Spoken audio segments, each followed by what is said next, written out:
We had a customer request some information on insect control. So we've decided to do a 4-part series, how to take care of your garden pests, pests that are in your yard, insects that are in your lawn, and insects that get into your trees and shrubs. Today we're going to talk about garden pests, garden insects. How do you control them? We're here at somebody's garden. I'm going to show you this garden. They've really done a lovely job on it. Such a lot of work goes into a garden, so much weeding, and when insects get in there and start destroying the fruits of your labor, doesn't that make you mad?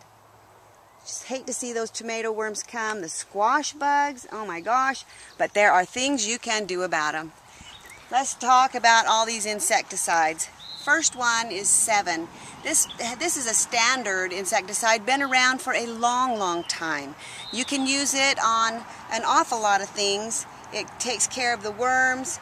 It takes care of grasshoppers if they're teeny tiny and just barely hatched. It doesn't have maybe quite as large a range as others, but the limitation on 7 is that it only lasts for 7 days. So you have to reapply real often when you use 7. It works good when you use it, but you have to reapply. Here's something that lasts for 30 days, and this is an awesome product. This is Bear Power Force, and it works on everything. Grasshoppers, squash bugs, great on squash bugs, earwigs, does all kinds of things, and it lasts for 30 days. The thing about it is you have to know it's got a tricky child-proof thing on here.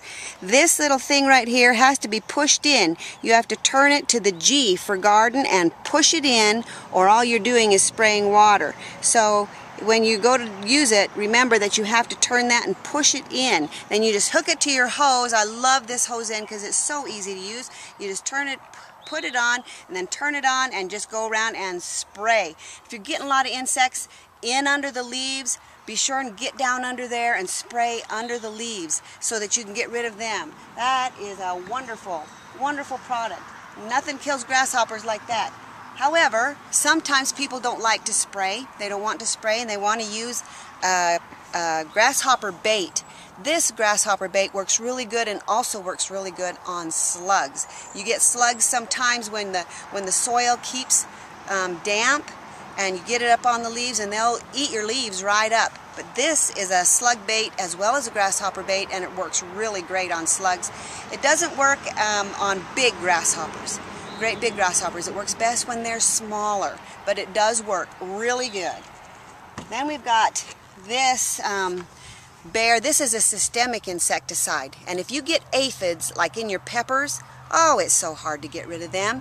But this works really awesome. You just pour it over the plant, around the soil, it takes it up into it, and by the next day the aphids are dying like crazy, and it protects them the whole season. You only put it on once and then they don't ever get it again. This is an awesome product for that reason. Then if you get cutworms, things like that down in your soil, you can use the 7, but again, it only lasts for 7 days. This lasts for a lot longer, and it takes care of those cutworms down in the soil. So if you have a problem with that, and sometimes you have that problem year after year because they get used to growing in there, this is great for that. Then we've got this stuff called 8 from Bonide, and it's great on aphids in the garden, but the thing is, if you like to just spray and you don't want to have to mix up a drench and put it on there and you just want to spray, you can use this. The only trouble is you have to use it more than once. So but it's so easy to use, just hook it to your hose and go out there and spray it down and you're done. So it's a little bit easier to use and works really well.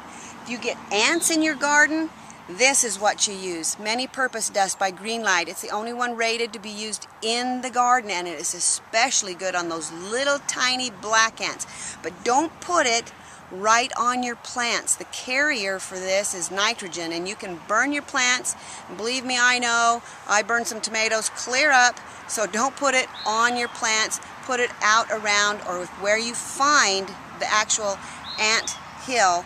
And this works really great, safe to use in your garden. I hope that that has helped you a lot. Oh yes, when you get corn worms and tomato worms, there is stuff that you can use on them. This works really well on both of those.